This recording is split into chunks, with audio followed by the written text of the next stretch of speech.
Bonjour à tous, je suis super contente de vous retrouver pour cette nouvelle vidéo. J'espère que vous allez bien en ce moment. Petit laïus sur l'actualité en ce moment du soleil. C'est vrai qu'on est face à un phénomène fabuleux en ce moment sur Terre avec toutes ces éruptions solaires. Waouh, ce festival d'aurore boréale un peu partout en France et dans le monde, c'est quelque chose d'assez fabuleux, d'assez inédit. Je ne sais pas si vous avez pu observer toute cette beauté récemment. Et d'ailleurs, la beauté du ciel ne nous informe que de la beauté qui est dedans également. Et c'est vraiment, ces tempêtes géomagnétiques nous invitent à vraiment, vraiment réaliser que quelque chose est en train de magnétiquement nous bousculer également, que ce soit au niveau de la Terre et de son noyau, qu'au niveau de toutes les manifestations d'ailleurs qu'elle exprime, avec les éruptions volcaniques, les tornades, les cyclones, que ce soit aussi au niveau de notre intériorité. Donc effectivement, toutes ces tempêtes ont un impact sur les êtres humains incarnés en ce moment. Et cet impact peut être difficile pour certains, avec des étourdissements, des vertiges, une perte de sens, beaucoup de choses actuellement. Mais c'est vraiment quelque chose, faut le savoir, qui élève énormément.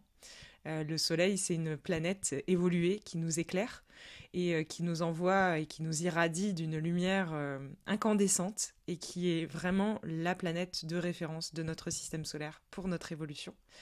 Et se retrouver dans des propositions comme celle-ci sont vraiment des belles, belles invitations à ouvrir, à dévoiler encore plus et encore plus, à s'ouvrir encore plus à la beauté qui est en train de se proposer en ce moment et se matérialiser en ce moment sur Terre.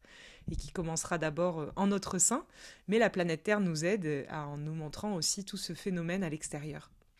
Donc voilà, il y a vraiment un festival fabuleux en ce moment. Donc c'était l'introduction de cette vidéo quand même pour vous parler de de ce qui se passe. Et au milieu de tout ça, voilà, important de bien penser à s'hydrater, de garder le centre, de ne pas trop rentrer dans trop d'interprétations ou trop d'histoires. Les choses, elles se font quand elles doivent se faire, elles se font d'elles-mêmes. Qu'on soit d'ailleurs au courant de ce qui se passe ou qu'on ne soit pas au courant, ça se fait de lui-même également. Donc pas trop surmentaliser les événements actuels, plutôt profiter de leur splendeur et de leur beauté, parce qu'en fait, c'est ça le message du fond, du fond, du fond, du fond. C'est s'ouvrir à cette beauté, à cet émerveillement, à cette joie. C'est incroyable ce qui se voit en ce moment dans le ciel. C'est de pure, pure beauté.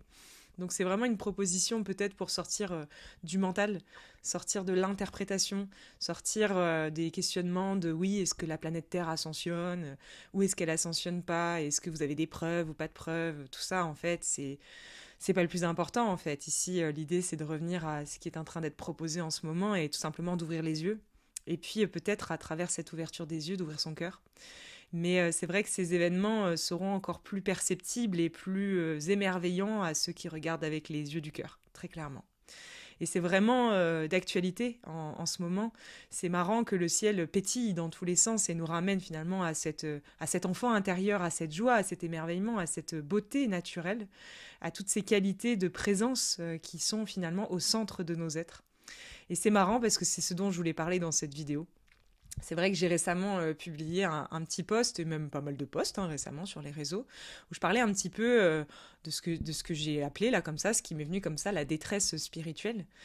C'est vrai que c'est quelque chose que je côtoie évidemment, puisque j'anime pas mal d'événements et je rencontre quand même beaucoup de monde, surtout en ce moment.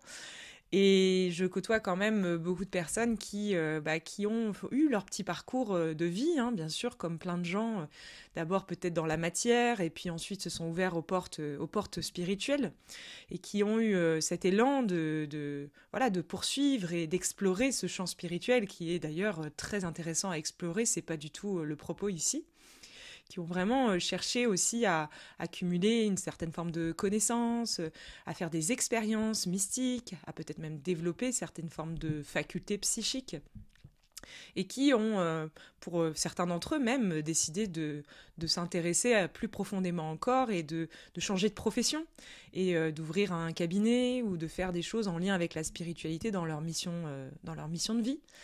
Et puis, c'est vrai qu'en ce moment, sur Terre, il y a vraiment un retour. Il y a vraiment un retour au centre pour beaucoup d'êtres. Et il y a des prises de conscience qui sont vachement aidées d'ailleurs par le soleil qui nous éclaire très clairement, qui sont facilitées, aidées en ce moment, où quand même de plus en plus d'êtres se rendre compte du personnage, qui est quand même le point de départ du chemin, et se rendre compte que la spiritualité a pu être mise dans les mains du personnage. Et que toute cette enquête, toutes ces professions et tout ce qu'on fait dans ce milieu et tous ces outils aussi qu'on peut pratiquer ont pu parfois être mis dans les mains du personnage. Et c'est ce qu'on appelle le personnage spirituel, dit égo spirituel. Et c'est vrai que le problème avec cette prise de conscience du personnage spirituel que certains sont en train de percuter en ce moment, et certains, ça fait déjà un petit bout de temps aussi qu'ils le percutent, d'autres ne le voient pas encore parce que c'est pas encore assez visible à la surface de leurs êtres, c'est pas encore la proposition du moment, et c'est comme c'est. Mais ici, je m'adresse à tous ceux qui peut-être se rendent compte de ça, et qui... j'insiste un petit peu parce que, en fait, au moment où on commence à prendre conscience de tous ces espaces-là, c'est pas parce qu'on en prend conscience que ça s'arrête. Le jeu à l'intérieur de nous est subtil, puisqu'il est spirituel, il est énergétique, il est subtil, il est de plus en plus éthéré, il est de plus en plus sournois. Donc la prise de conscience, c'est la première étape, mais ensuite il faut avoir la sagesse de patienter et de laisser faire l'énergie à travers nous, puisqu'on est incarné sur une planète école régie par la loi de cause à effet. Chaque prise de conscience envoie comme une énergie qui va rebondir sur les parois naturelles de cette loi de cause à effet et nous proposer alors une expérience facilitant alors la prise de conscience et, au-delà de la prise de conscience, facilitant l'intégration de cette prise de conscience dans nos corps. Il y a une différence entre percevoir quelque chose, en avoir conscience, et ensuite le vivre, et le vibrer et l'animer profondément.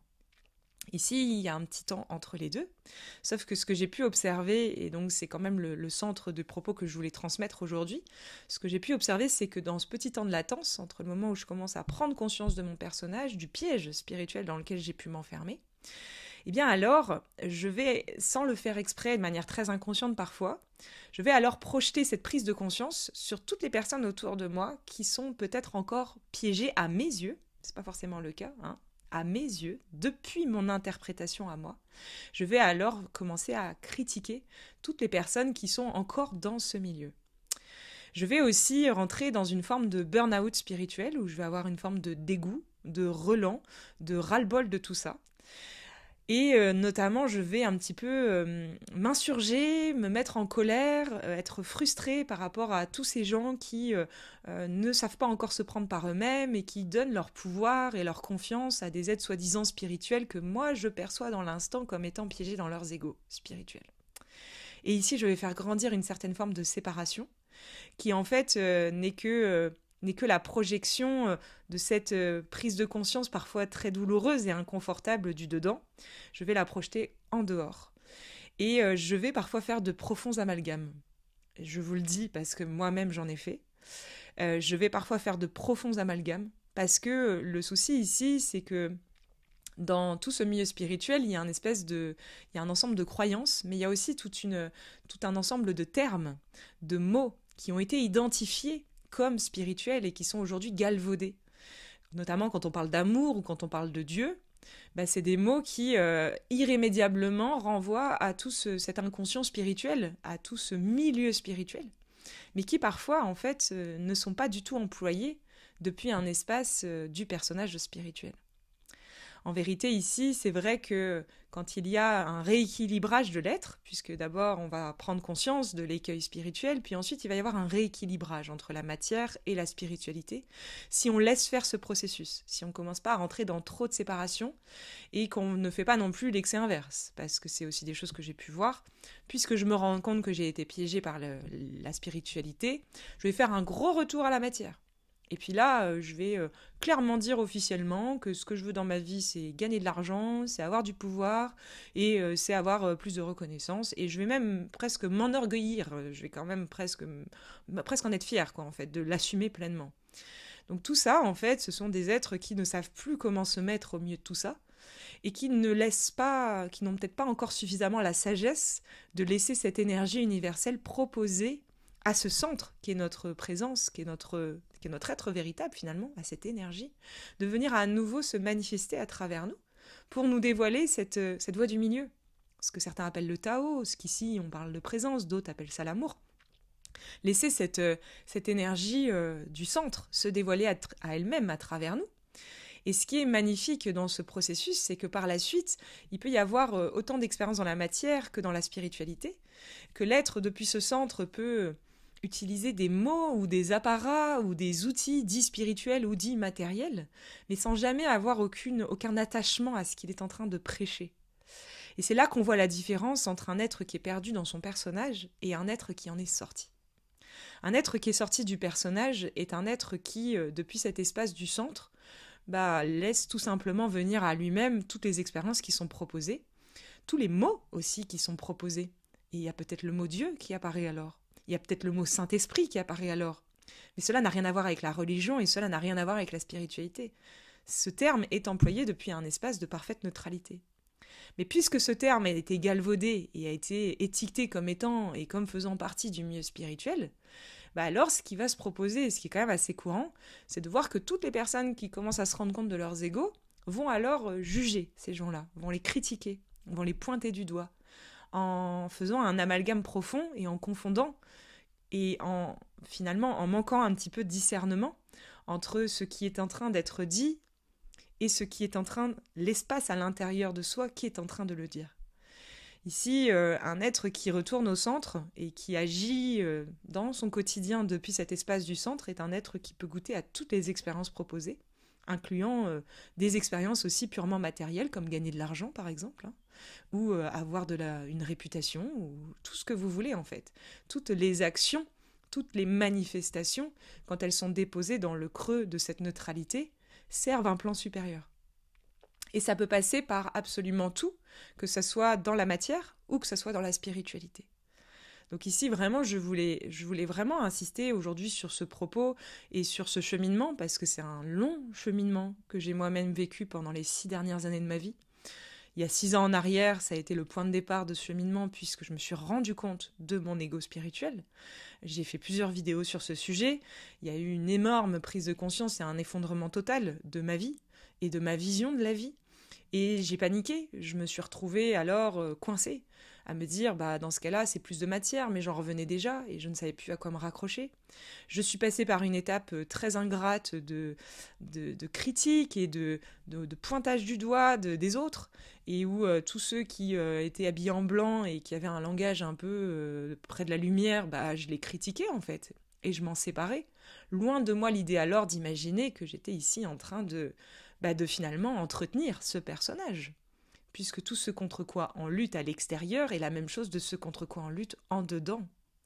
Et qu'à mesure que l'on se sépare et qu'on critique et qu'on dit non mais moi je veux plus jamais en entendre parler et à nouveau il y a séparation, on ne se rend pas compte que l'espace que l'on renforce est à l'intérieur.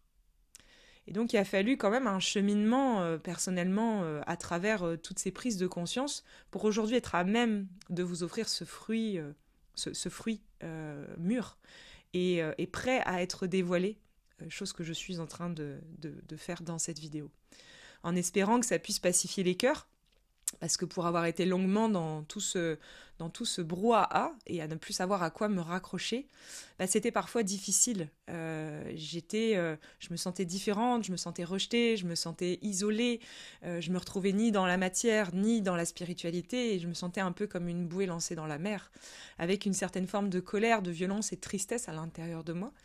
Et il a fallu du temps, de la confiance et beaucoup de foi pour que tout cela se restaure de lui-même.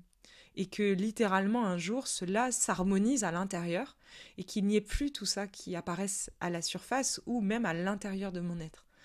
Comme si tout cela avait été emporté, comme c'est la proposition en ce moment sur Terre d'ailleurs, puisque toutes ces éruptions solaires, pour revenir à ça, nous envoient tellement de lumière, tellement d'informations électromagnétiques et notamment magnétiques, nous aident tellement dans la reprogrammation de la structure même de nos êtres, sur le point de vue purement moléculaire, au niveau de l'ADN, au niveau de la structure atomique et subatomique. Tout cela est fait pour nous aider, en fait, pour nous faciliter ce chemin. Donc voilà, je voulais vraiment vous partager cette vision aujourd'hui pour peut-être pacifier les cœurs et peut-être aujourd'hui se rassembler un peu plus encore, puisque les rassemblements dans la matière ne sont pas forcément de véritables rassemblements, puisque le seul et unique rassemblement a lieu dans le cœur. Voilà. Donc de tout cœur avec vous, de tout cœur avec tout ce qui se passe en ce moment. Je sais, sans pouvoir vous l'expliquer, je le ressens sans pouvoir vous l'expliquer, qu'il y a quelque chose de magnifique qui s'ouvre en ce moment.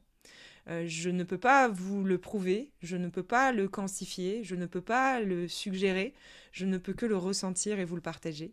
C'est quelque chose qui est au-delà de l'entendement.